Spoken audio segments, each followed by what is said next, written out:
Bonjour à tous, c'est Tokenrock qui vous salue. Ma chaîne YouTube a récemment été supprimée sans aucun avertissement du jour au lendemain. Pourtant, je n'avais même pas atteint les 800 abonnés, j'avais une trentaine de vidéos sur cette chaîne. J'ai décidé de ne pas me laisser abattre et j'ai donc recréé cette nouvelle chaîne. Cette vidéo est une compilation d'une partie de mes anciennes recherches. Donc si vous trouvez que mes propos sont décousus ou que ma voix change au cours du visionnage, c'est normal. Merci beaucoup à la chaîne de Loup Divergent et à toute la meute pour son soutien. Soyez bénis et bon visionnage. Dans la Bible, et plus précisément dans Osée chapitre 4, il nous est dit « Mon peuple est détruit parce qu'il lui manque la connaissance. Puisque tu l'as rejeté, la connaissance, je te rejetterai. Et tu seras dépouillé de mon sacerdoce, puisque tu as oublié la loi de ton Dieu, j'oublierai aussi tes enfants. » La Bible évoque bien la destruction du peuple d'Israël. Depuis quelque temps, sur les réseaux d'information alternatifs, nous avons vu apparaître un monsieur qui s'appelle Gérard Chevrier. C'est un industriel et un analyste géopolitique, dont le parcours est marqué par des contributions significatives dans les domaines de l'innovation et de la stratégie. Son expertise se concentre notamment sur les menaces nucléaires et la construction d'abris anti-atomiques. Il a travaillé beaucoup aussi dans les puits de pétrole. Que nous dit Gérard Chevrier sur la guerre en Iran? Vous l'avez annoncé ici, au jour près, dans ces plateaux. Oui, absolument, oui. Alors vous savez que j'ai pris l'habitude, lorsque je vous rends visite, de vous annoncer un scoop, quelque chose qui est souvent inconnu de la très grande majorité des Français. Et aujourd'hui, je vais vous annoncer quelque chose qui peut-être va vous surprendre. Allez-y. Eh bien, dans quelques semaines, Israël pourrait disparaître sous l'explosion de ses propres bombes nucléaires. Disparaître, Israël disparaîtrait. Qu'est-ce qui vous fait dire ça? Physiquement, sous l'explosion de ses propres bombes nucléaires. Israël pourrait disparaître sous l'explosion de ses propres bombes nucléaires. Voilà ce que nous annonce Gérard Chevrier. Si vous suivez ma chaîne depuis un moment, vous savez que je ne fais pas vraiment confiance à cette dissidence 2.0, telle que GPTV. Et je vous donnerai mon avis sur Gérard Chevrier et pourquoi je pense qu'il va être de plus en plus invité sur les plateaux de GPTV et Tocsin pour ne citer que. Écoutons maintenant ce que nous dit Jésus dans l'œuvre de Maria Valtorta sur l'avenir d'Israël. Écoutez bien la parabole du vieil arbre à la fin de cet extrait. Mais c'est à cause du crime de tout un peuple que vous aurez tous ce qui a été dit par les prophètes.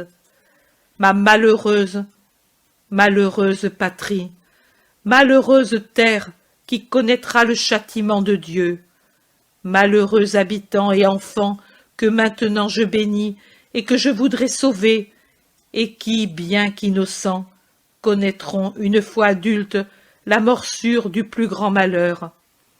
Regardez là votre terre florissante, belle, verte et fleurie comme un merveilleux tapis, fertile comme un Éden. Imprimez-vous-en la beauté dans le cœur. Et puis, quand je serai retourné là d'où je suis venu, fuyez, fuyez, tant qu'il vous sera possible de le faire, avant que, comme un rapace d'enfer, la désolation de la ruine se répande ici, et abatte et détruise, et rende stérile et brûle, plus qu'à Gomorrhe, plus qu'à Sodome. Terre brûlée, stérilité, voilà le sort de ces terres. Champ de querelle, lieu de torture, rêve de reconstruction toujours détruit par une condamnation inexorable, tentative de résurrection éteinte à leur naissance. Le sort de la terre qui a repoussé le Sauveur et a voulu une rosée qui est feu sur les coupables. Il n'y aura donc plus, jamais plus un royaume d'Israël? Nous ne serons jamais plus ce que nous rêvions? Demandent d'une voix angoissée les trois notables juifs. Le scribe Joël pleure. Avez-vous jamais observé un vieil arbre dont la moelle est détruite par la maladie? Pendant des années, il végète péniblement, si péniblement qu'il ne donne ni fleurs ni fruits. Seulement, quelques rares feuilles sur les branches épuisées indiquent qu'il monte un peu de sève. Puis, un mois d'avril, le voilà qui fleurit miraculeusement et se couvre de feuilles nombreuses. Le maître s'en réjouit, lui qui pendant tant d'années l'a soigné sans avoir de fruits. Il se réjouit en pensant que l'arbre guérit et redevient luxuriant après tant d'épuisement.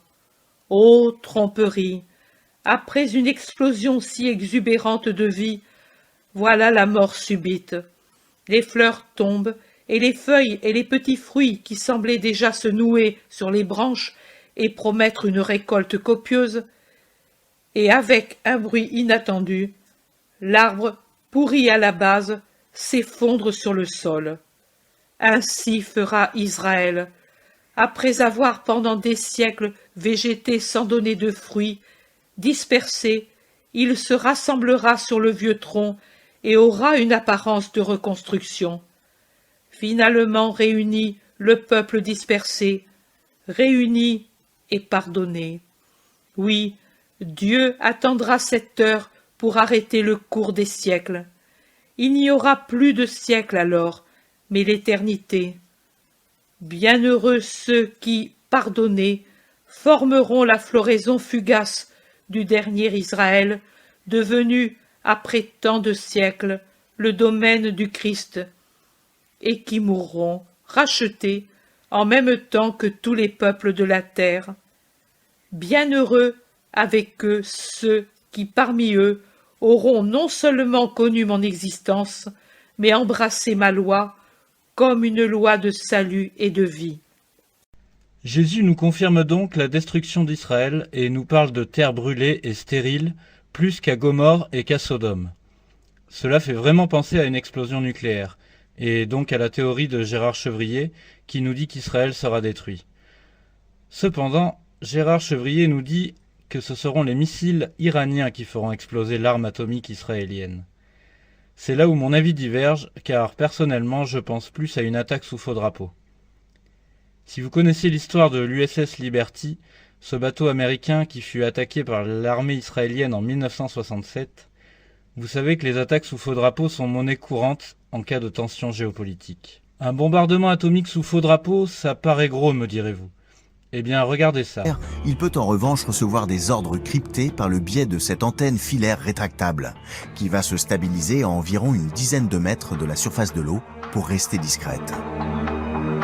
L'ordre d'engagement viendra directement du président de la République vers le sous-marin. Et à partir du moment où cet ordre a été reçu, je vais mettre en œuvre l'armement nucléaire sur des cibles que je ne connais pas. Je n'ai même pas besoin de savoir sur quelle cible nous tirons. À partir du moment où le missile a quitté le tube, chassé par cette chasse à poudre, ces 53 tonnes, il disparaît de notre perception.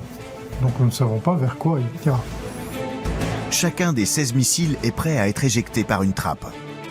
C'est donc une fusée de plus de 50 tonnes qui va être propulsée de son tube pour une première trajectoire sous-marine. Comme vous l'avez entendu, personne ne connaît la cible des missiles nucléaires et personne ne sait non plus où se trouvent exactement les sous-marins lorsqu'ils sont en mission. Ces deux paramètres me paraissent d'une importance capitale pour la réussite d'une attaque sous faux drapeau. Au moment où j'enregistre cette vidéo, les médias mainstream nous martèlent que la France est dans une position défensive au Moyen-Orient. Sur le site du ministère des Armées, on peut lire « La dissuasion nucléaire française a une vocation exclusivement défensive ». Pourquoi je vous parle de sous-marins? À cause de cette mise en scène. Un seul de nos sous-marins, tel que celui derrière moi, emporte avec lui une puissance de frappe qui équivaut à la somme de toutes les bombes tombées en Europe pendant la Seconde Guerre mondiale. C'est près de 1000 fois la puissance des premières bombes nucléaires.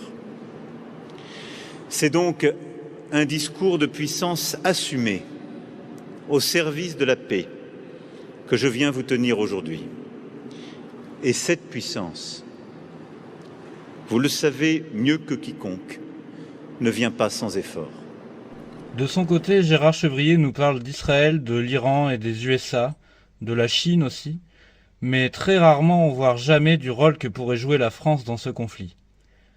A-t-il des infos qui viennent d'en haut? Car ce n'est pas n'importe qui, monsieur Chevrier. Photo. Alors là, c'est le siège de ma société que j'ai construit. J'ai fait tous les plans de ce bâtiment qui fait 7000 mètres carrés, tout en pierre de taille. Et Versailles, là, c'est quasiment Versailles. Ah oui, oui, les gens l'appellent le petit Versailles dans le coin. Montrons surtout tout ce qui est lié au désert. Voilà. Alors là, c'est moi à l'époque, vous voyez, on repart un peu en arrière, on est en 95, là, c'est mon bureau en haut, et puis ensuite, je suis... Alors, on montre ces photos parce que, voilà, c'est pour montrer que vous avez l'expérience avec ces pays du Moyen-Orient, Oui. vous avez travaillé avec eux. Si vous suivez un peu les réseaux alternatifs, vous avez sans doute entendu cette histoire du Ravron Chaya, qui parle d'un petit coq qui observe les autres s'entretuer pour être vainqueur à la fin et sans combattre. Eh bien actuellement, qui représente le mieux ce petit coq dans ce conflit? Qui observe en position défensive? Et c'est sûrement un hasard, mais le coq n'est-il pas l'animal français par excellence? Je voulais revenir sur une info qui est passée un peu inaperçue et que j'avais négligée. Il s'agit de la mort suspecte d'Olivier Marleix, cet ancien député des Républicains, et plus particulièrement de ce détail que nous raconte son frère Romain Marleix. Il y avait d'une manière générale, alors ça c'est je crois 4 ou 5 jours avant sa disparition, on avait regardé les récentes déclarations d'Emmanuel Macron sur la modification de la doctrine de la dissuasion nucléaire française, puisqu'Emmanuel Macron a dit qu'il allait faire des annonces au début d'année 2026 pour, on va dire, des modifications, des inflexions au sein de cette doctrine nucléaire. Donc il avait l'ambition aussi de déposer une proposition de loi constitutionnelle pour rappeler dans la Constitution le caractère inaliénable de la dissuasion nucléaire française, avec assorti une loi organique pour protéger un petit peu plus dans le détail toute notre industrie qui participe à notre souveraineté sur les questions nucléaires. Et on le voit effectivement, on le verra en 2026, la question va rester d'actualité.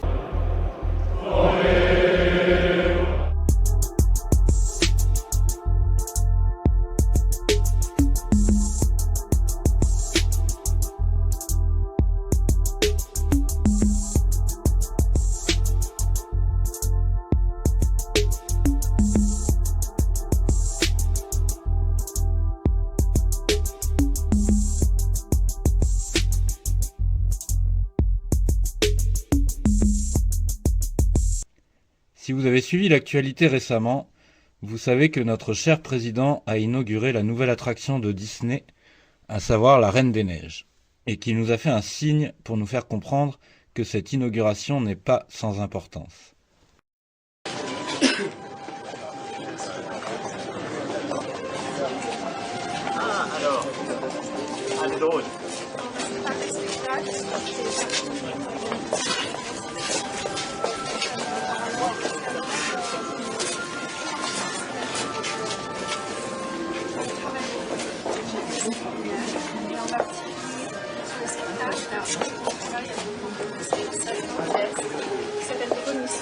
François Asselineau, en 9 ans, Macron n'a inauguré ni gigafactory de batteries, ni centre de recherche, ni porte-avions, ni nouveau type de transport, ni centrale nucléaire, ni engin spatial, ni usine de drones, ni missiles hypersoniques, etc.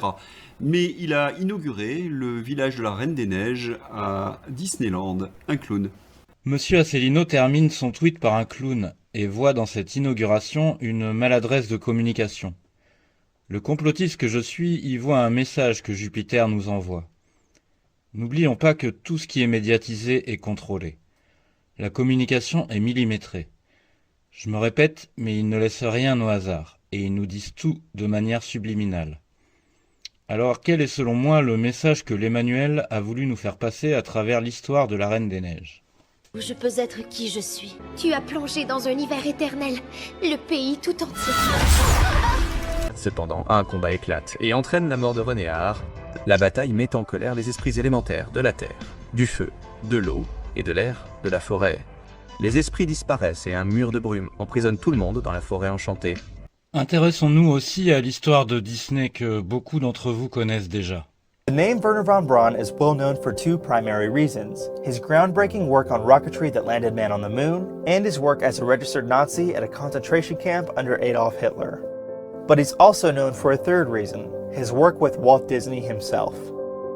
But how did a former Nazi rocket scientist end up working with Walt Disney, and what did they work on? Wernher von Braun was born in Germany in 1912. He was a poor high school student, particularly in math and physics.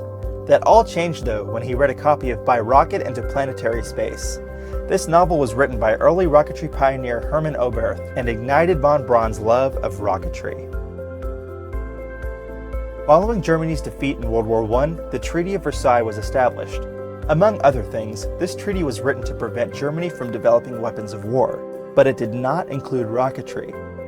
Germany's work on rockets was extremely dependent on research done by the young von Braun, whose thesis on liquid propellants was kept classified all the way until 1960.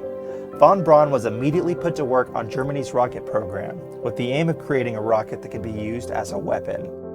This work yielded the German V2 rocket, the world's first long-range guided ballistic missile. Nous avons donc la Reine des Neiges 1 qui nous parle d'un hiver éternel. Ensuite, dans la Reine des Neiges 2, on voit le déchaînement des éléments du feu, de l'eau et de l'air. Et pour finir, Walt Disney et Wernher von Braun avec son missile V2. Un missile, un hiver éternel et le déchaînement des éléments. Voilà à quoi cela me fait penser. So the fires would start and burn the fuel that's there. This would cause rising motion and a huge cloud to form, which would carry this stuff into the upper atmosphere. The smoke would reduce sunlight to about 20% of normal levels for a couple of years. But it would be enough to make temperatures at mid-latitudes be below zero, be below freezing for quite a long time. Les conséquences d'une guerre nucléaire vont bien au-delà du rayon d'explosion immédiate ou des radiations. On parle d'un impact qui se fera sentir sur les continents entiers. Les récoltes vont geler et mourir, ce qui entraînera une famine généralisée et un effondrement de la production alimentaire. Les écosystèmes seront chamboulés, mettant en péril d'innombrables espèces. Bref, ça ne sera pas une partie de plaisir. Dans les médias mainstream, le narratif commence à se mettre en place.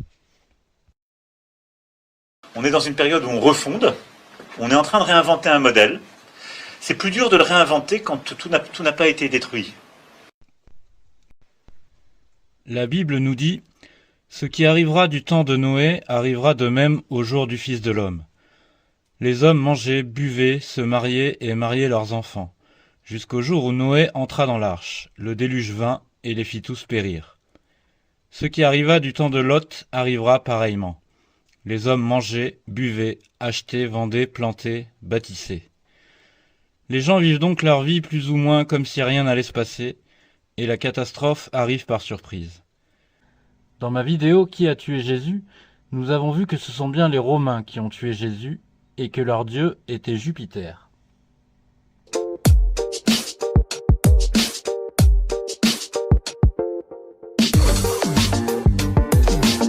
I know that some are skeptical about France. They will see.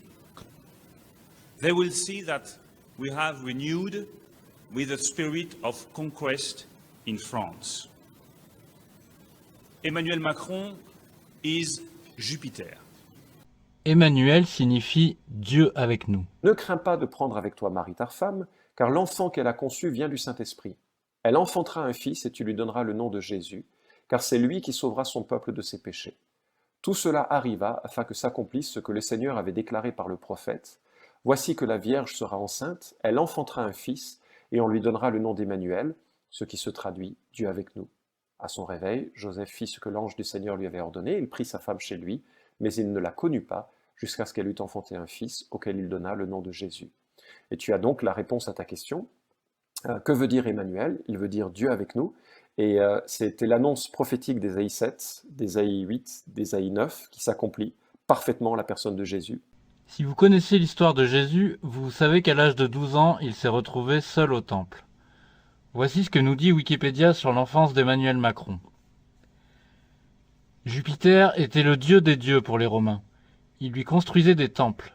La relation entre les Romains et Jupiter était fondamentale, structurant à la fois la religion, la politique et la vie quotidienne. Considéré comme le roi des dieux, Jupiter était le protecteur suprême de l'État romain. Un des temples de Jupiter se situait d'ailleurs à l'emplacement de Notre-Dame de Paris. L'église Notre-Dame de Paris, la cathédrale Notre-Dame de Paris, c'est une basilique mineure par ailleurs, elle n'a pas été construite sur rien. À l'origine de l'origine, elle est dans l'île de la Cité, c'est-à-dire le cœur même de la cité antique de Lutèce. À l'époque gallo-romaine, lorsque la Gaule avait été conquise par Rome, les Romains avaient construit à cet emplacement, donc dans ce qui est aujourd'hui l'île de la Cité, un temple dédié à une divinité. Et savez-vous à quelle divinité était dédié ce temple ? Ce temple était dédié à Jupiter. Jupiter a donc inauguré la reconstruction de son temple après l'incendie de Notre-Dame de Paris. Et ça va, si tu veux, il faut savoir que, à l'origine, Notre-Dame, elle avait été construite avec un sol normal. Et en 1771, le sol a été transformé par un franc-maçon très connu en damier. Et là, avec Macron dans la rénovation, ils ont rendu encore plus noir le noir et plus blanc le blanc, pour que ça soit comme le damier d'un centre franc-maçon. Et là, il fait le symbole franc-maçon. Et il le fait, il sait que tout le monde va le voir, cette pyramide avec ses doigts. Il s'en cache même pas. C'est une vraie provocation. Il fait comme le signe du diable, parce qu'il est dans la maison de Dieu. Et donc, c'est la provocation la plus forte qu'il puisse faire.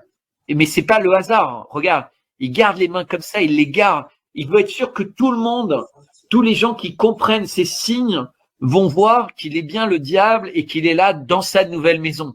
Regarde ce regard méchant. Tu te rappelles, on avait vu le sourire la dernière fois. Imagine la personne qui le voit, le regard que Macron a sur lui. Le mec, il doit être terrifié. Et regarde le sourire. Et ça, c'est quand il voit la flèche et cette fameuse voûte céleste. Les gens prennent Macron pour un nigaud, un pantin, etc. Et c'est le talent du diable, c'est qu'il fait croire qu'il n'existe pas. Vous vous rappelez sans doute le fou rire d'Emmanuel Macron et d'Édouard Philippe lors de cet incendie. À l'occasion de son discours à l'île Longue, devant le sous-marin Le Téméraire, Jupiter a fait une comparaison avec une cathédrale. Regardez bien la réaction de Lecornu et de Barrot à l'évocation du mot cathédrale. C'est avec gravité que je me tiens aujourd'hui devant vous, au cœur de l'île Longue, cette cathédrale de notre souveraineté, symbole de l'engagement constant de notre pays pour la dissuasion nucléaire depuis maintenant plus de 65 ans. Dans quelques jours, le sous-marin nucléaire lanceur d'engins Le Téméraire, qui vous fait face, prendra la mer. Il disparaîtra dans une discrétion absolue et jouera pleinement depuis les profondeurs son rôle de gardien ultime de notre liberté d'action, de notre indépendance. Dernièrement, Nicolas Stocker nous a fait part d'un témoignage qu'il dit de première main et crédible. Il est bien sûr impossible de savoir si cette histoire est vraie, mais pour ma part, cela ne m'étonnerait pas du tout. Moi-même, je l'ai rencontré, Emmanuel Macron, ce n'est plus un secret, je peux le dire, je suis maintenant en disponibilité de l'Éducation nationale.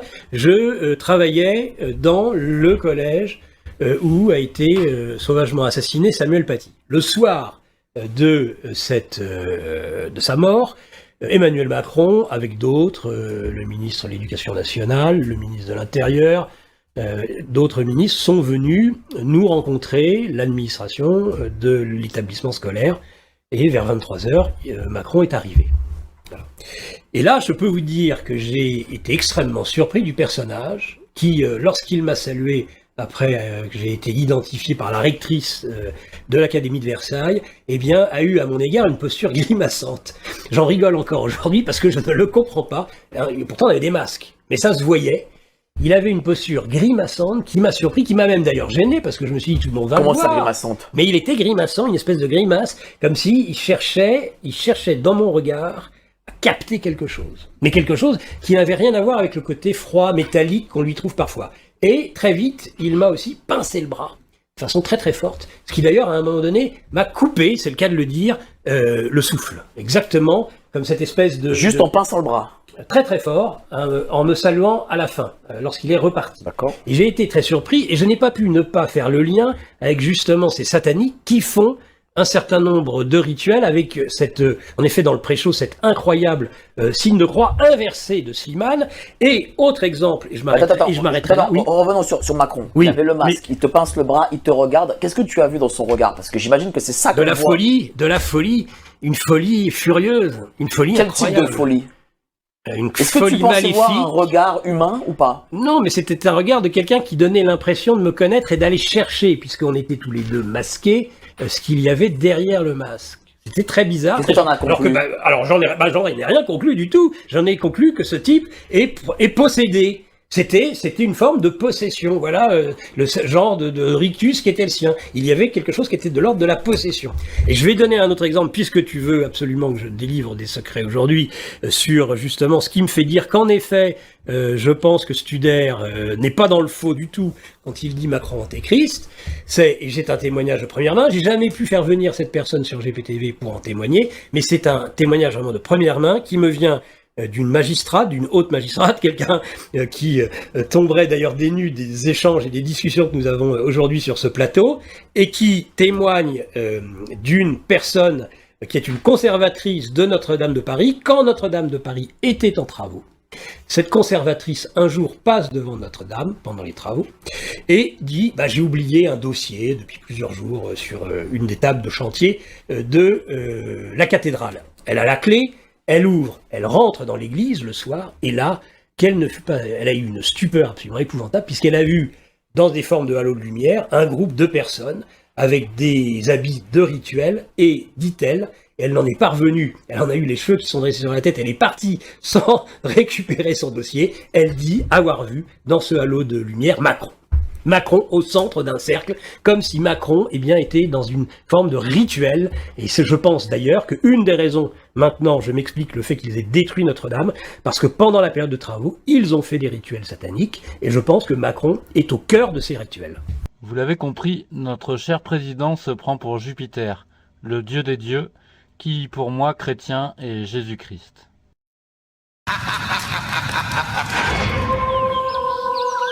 Vous n'êtes pas Bernadette Soubirous, au demeurant? Non, vous n'êtes pas Jésus non plus. Il paraît. Il y a un mois environ, dans ma vidéo Macron faiseur de paix, je vous ai dit qu'il allait se positionner comme un faiseur de paix à l'international. C'est ce qu'il a déclaré lors d'un discours à l'Institut du monde arabe après avoir rendu hommage à Jacques Lang. Il fallait oser. Ce jour-là, l'Institut du monde arabe célébrait le Liban, et l'Emmanuel nous parle de son amour pour le Liban, en compagnie du papa de la journaliste Léa Salamé.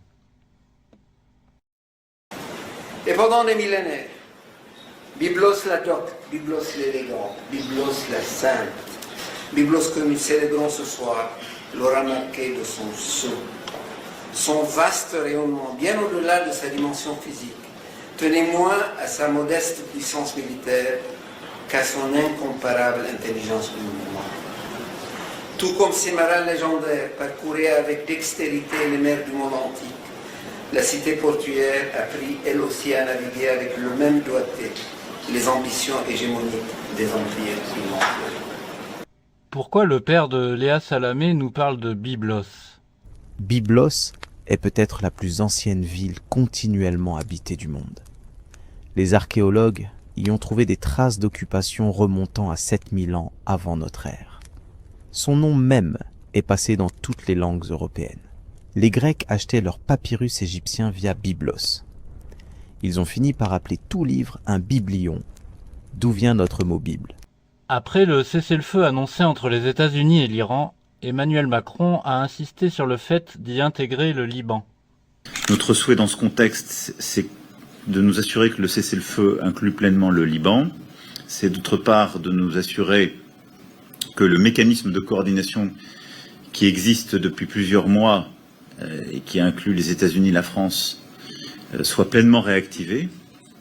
Et c'est de renforcer le soutien aux forces armées libanaises pour pleinement reprendre le contrôle de leur territoire et lutter efficacement contre le Hezbollah. Pourquoi Jupiter insiste autant sur le Liban? Et veut-il vraiment le protéger ou bien plutôt le récupérer? Pendant 3 siècles, les meilleurs juristes de l'Empire sont formés à Beyrouth. C'est ici qu'on enseigne le droit romain dans sa forme la plus pure. Les étudiants viennent de tout l'Empire pour étudier dans cette ville méditerranéenne. Le Digeste, la grande compilation du droit romain commandée par l'empereur Justinien, s'appuie largement sur les travaux des juristes de Beyrouth. Baalbek, dans la vallée de la Bekaa, devient Héliopolie, la ville du soleil. Les Romains y construisent un complexe de temples gigantesques, le plus grand de tout l'Empire. Le temple de Jupiter à Baalbek est plus grand que le Parthénon d'Athènes. Ses colonnes mesurent 22 mètres de haut. Les pierres de fondation pèsent jusqu'à 1000 tonnes chacune. Comment les Romains ont-ils transporté et élevé ces blocs cyclopéens? Personne ne le sait vraiment. Aujourd'hui encore, ces ruines comptent parmi les plus impressionnantes de l'Antiquité romaine. Le christianisme arrive tôt dans la région. Saint Pierre lui-même aurait prêché sur la côte levantine. Les communautés chrétiennes se développent dans les villes côtières dès le 1er siècle. Mais c'est dans les montagnes que le christianisme trouve refuge lors des persécutions. Les vallées isolées deviennent des sanctuaires pour les communautés qui refusent de sacrifier aux dieux romains. Lorsque Constantin se convertit au christianisme au IVe siècle, tout change. Les temples païens sont fermés, transformés en églises. Baalbek, le grand sanctuaire de Jupiter, devient un évêché chrétien. Des ermites s'installent dans les grottes des montagnes libanaises.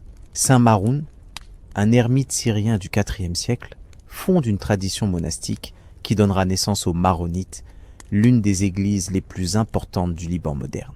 Beyrouth est détruite par un tremblement de terre en 551, puis par un tsunami. Si vous avez suivi mes recherches, vous savez que je pense que l'Emmanuel sera celui qui appuiera sur le bouton nucléaire. Revenons donc sur son discours à l'île Longue devant le sous-marin. J'ai ordonné d'augmenter le nombre de têtes nucléaires de notre arsenal. Pour couper court à toute spéculation, nous ne communiquerons plus sur les chiffres de notre arsenal nucléaire, contrairement à ce qui avait pu être le cas par le passé. Le demi-siècle qui vient sera un âge d'armes nucléaires. La France, déterminée, libre, confiante, y tiendra tout son rôle. Avec la dissuasion avancée, notre doctrine conservera ses fondations originelles. Son caractère strictement défensif. Il nous parle de la dissuasion nucléaire qui est strictement défensive.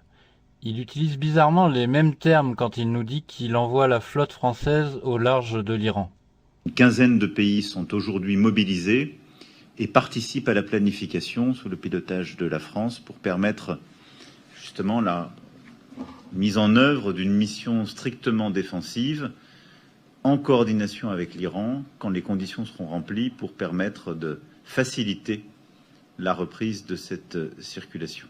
Ensuite, au-delà de ces éléments de sécurité premiers pour nos compatriotes, nos bases, nos emprises, nous devons être aux côtés de nos amis, de nos alliés de la région, pour leur sécurité et pour leur intégrité territoriale. C'est en effet notre responsabilité, elle est strictement défensive, elle vise à protéger et à restaurer le plus vite possible la paix. Le ministère des Armées nous dit aussi que la dissuasion nucléaire est strictement défensive. Dans une de mes précédentes vidéos, je vous disais que je ne savais pas comment il pourrait créer le chaos à l'aide de l'arme atomique et en même temps conserver les infrastructures nécessaires à la mise en place d'une intelligence artificielle à la tête d'un gouvernement mondial. Eh bien, c'est Emmanuel Macron lui-même qui m'a donné la réponse en parlant du programme Tritium. Notre programme national Tritium a été consolidé, nous assurant de notre capacité à poursuivre la production d'armes nucléaires en totale indépendance et autosuffisance. Le programme Tritium, voilà à quoi ça me fait penser. Caractéristiques de la bombe à neutrons. Du point de vue de la physique nucléaire, la bombe à neutrons ne diffère pas fondamentalement de la bombe à hydrogène dans sa structure de base. Comme la bombe à hydrogène, elle repose elle aussi sur une structure en 2 étapes. La première étape contient un petit dispositif à explosion nucléaire qui joue le rôle de déclencheur de l'explosion principale. Lors de cette explosion initiale, les noyaux de plutonium-239 se fissurent et entrent en collision avec les noyaux environnants, provoquant une réaction en chaîne. Cette explosion de fission génère une température extrêmement élevée, qui sert à déclencher la réaction thermonucléaire bien plus puissante de la seconde étape. À ce stade, il ne s'agit plus de fission nucléaire, mais de fusion nucléaire, c'est-à-dire une réaction où des noyaux légers s'unissent pour former des noyaux plus lourds. C'est cette réaction de fusion qui libère l'énergie colossale que nous observons sous forme d'explosion thermonucléaire. D'un point de vue formel, la bombe à neutrons explose de manière tout à fait similaire. Cependant, elle est conçue comme une arme dont l'objectif principal est de renforcer l'effet des radiations. Le but essentiel d'une arme à neutrons est de produire une onde extrêmement intense de neutrons rapides. Pour amplifier ce flux de neutrons, on utilise une substance appelée tritium. Le tritium est un isotope radioactif de l'hydrogène, dont la demi-vie est de 12,32 ans. Par exemple, une bombe à hydrogène classique utilise environ 3 à 4 grammes de tritium, alors qu'une bombe à neutrons de taille équivalente en contient plusieurs fois plus. En conséquence, la composition même des effets destructeurs de l'explosion est totalement inversée. Dans une bombe à hydrogène, la majeure partie de l'énergie est libérée sous forme d'ondes de choc, de rayonnement thermique et d'impulsions électromagnétiques, tandis que dans une bombe à neutrons, ces effets ne représentent qu'environ 20%. Les 80% restants étant libérés sous forme d'énergie de neutrons rapides. Histoire du développement. D'une certaine manière, l'idée de la bombe à neutrons était presque inévitable. Les stratèges militaires de la guerre froide étaient profondément préoccupés par le fait que les zones frappées par des bombardements nucléaires deviennent inutilisables pendant de longues périodes. Même en cas de victoire, ils s'inquiétaient de voir les bâtiments et les infrastructures des territoires occupés entièrement détruits et rendus inhabitables pendant des années à cause de la contamination radioactive. C'est ainsi que, dans les années 1950 et 1960, alors que le développement des armes nucléaires progressait de manière fulgurante, une idée nouvelle a émergé au sein d'un cercle restreint mais influent, celle d'une arme capable de tuer uniquement les effectifs ennemis tout en préservant les infrastructures. Dans cette vidéo, on nous explique que la bombe à neutrons n'est pas assez efficace car dans l'atmosphère, le flux de neutrons se disperse beaucoup trop rapidement, rendant ainsi l'usage de cette bombe inefficace.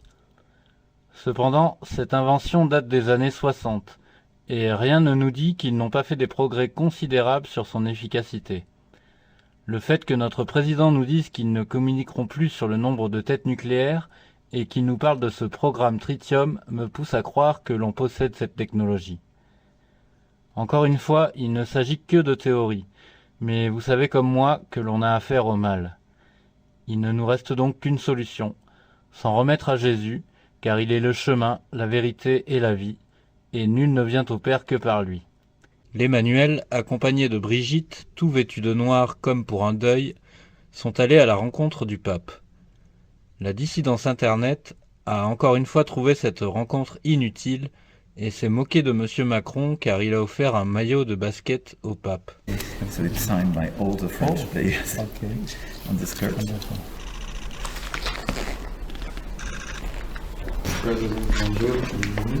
Merci beaucoup. Très heureux d'être là.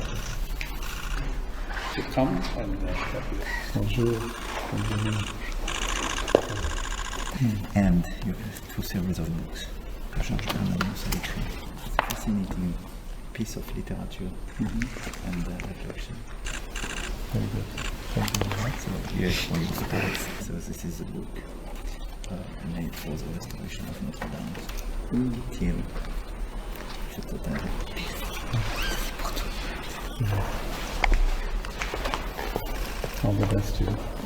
Ce que la dissidence a oublié de vous dire, c'est que l'Emmanuel a aussi offert au pape le livre de la restauration de Notre-Dame, qui n'est autre que la reconstruction du temple de Jupiter, comme nous l'avons vu dans mes précédentes vidéos. Mais il a aussi offert des livres de l'écrivain Bernanos, ce qui à mon avis est très important. Nous allons donc voir quel était le message derrière ce cadeau, ou plutôt les 2 messages cachés. Le premier message concerne le diable lui-même. Rend hommage à Georges Bernanos, c'est aux éditions Séguier. Sébastien Lapaque est critique littéraire au Figaro. Pour beaucoup, le diable est une métaphore, une façon de parler, juste une représentation, c'est-à-dire une invention des hommes. En aucun cas quelqu'un d'agissant qui partagerait notre intimité, lirait dans nos pensées, susurrerait à notre oreille ce que nous désirons entendre. Le diable est le grand absent, finalement. Georges Bernanos, il y a tout juste un siècle, 1926, le démasqua, ou plutôt lui donna un visage en rappelant que le soleil brillait pour lui et pour ses œuvres. Bonjour Sébastien Lapaque. Bonjour. Certains théologiens qui se sont choqués à l'époque de l'apparition du livre, qu'il ait mis en scène le diable, en fait, c'est un maquignon, c'est-à-dire, c'est tout à fait étonnant d'ailleurs qu'un des grands théologiens du XXe siècle, spécialiste de Bernanos, c'est Urs von Balthasar, qui a écrit un livre magnifique qui s'appelle Le chrétien Bernanos, qui a préféré passer du diable au démoniaque et du démoniaque au démonique, en certifiant que le diable n'était pas une personne. Mais en fait, Bernanos met en scène un homme qui est un maquignon très rusé, qui tente l'abbé Donissant, qui est donc son curé, malheureux. Qu'il ne reconnaît pas tout de suite. Qu'il ne reconnaît pas tout de suite. Alors certains de nos éditeurs doivent se souvenir du film Sous le soleil de Satan, qui avait avec Depardieu dans le rôle de Donissant, un film qui a eu la Palme d'Or à Cannes. Et il a effectivement, il ne reconnaît pas tout de suite. Donc finalement, on ne peut pas dire que Bernanos a personnifié le diable. On peut aussi... Moi, j'aime beaucoup parler avec des amis près. Est-ce que Bernanos a exagéré le pouvoir du diable? Parce que vous voyez, quand on met le diable en scène, dans un film, vous me parlez des Visiteurs du soir, dans un opéra, je pense à Faust, ou effectivement dans une pièce de théâtre, les divers Faust au théâtre, ou dans un roman, comme Bernanos, on est forcément, en tant que romancier, en tant qu'artiste, ou en tant que peintre aussi, tenté d'exagérer et les pouvoirs et la figure du diable. On l'extériorise. Ouais, exactement. Mais en fait, quand on y réfléchit bien, Bernanos ne l'exagère pas tant que ça. Il part d'un souffle malsain. Bon, enfin, on peut imaginer que effectivement, ce souffle malsain se ressent auprès d'une personne qui serait habitée par les ténèbres. Emmanuel Macron nous fait donc comprendre qui il est vraiment et que le diable n'est pas forcément une créature monstrueuse qui crache du feu et qui a des super pouvoirs comme on le voit dans l'imaginaire collectif. Le deuxième message concerne ses intentions.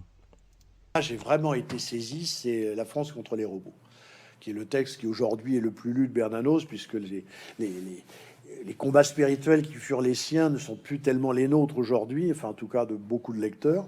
Par contre, La France contre les robots m'avait sidéré, notamment ce passage que je relis souvent où il dit qu'aujourd'hui, avec les avions et les bombardiers, on peut raser une ville, atterrir et retourner déjeuner chez ses beaux-parents en restant un garçon excellent. Ça m'avait extrêmement troublé. Avec son livre « La France contre les robots », Bernanos nous avertit sur l'intelligence artificielle qui prendra le pouvoir. Cette rencontre avec le pape confirme donc encore une fois que l'Emmanuel nous fait passer des messages, et que ma théorie n'est peut-être pas si folle que cela. La dissidence 2.0 affirme que Macron est un clown incompétent, j'affirme l'inverse.